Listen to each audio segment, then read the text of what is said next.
The federal government, led by the Minister of Interior Abdulrahman Dambazo, met with the Miyetti Allah Cattle Breeders Association of Nigeria in Kebbi State, offering them the sum of 100 billion naira over 2 years to stop the kidnapping in the country.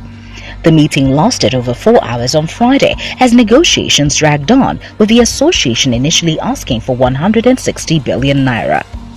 The minister said that the strategy was part of the steps needed to tackle insecurity in the country as prescribed by the Economic Community of West African States, ECOWAS.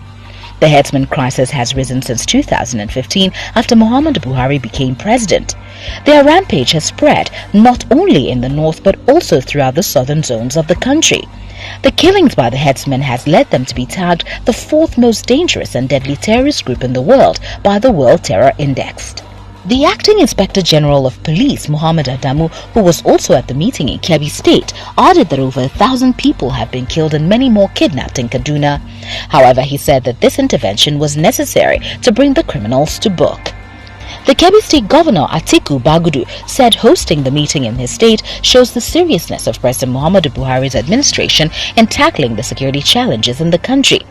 Responding, the president of the association, Alhaji Muhammad Kirua, said the meeting would serve as a foundation for peace between the Fulani Herdsmen and farmers and among Fulanis themselves. Roots TV, Nigeria.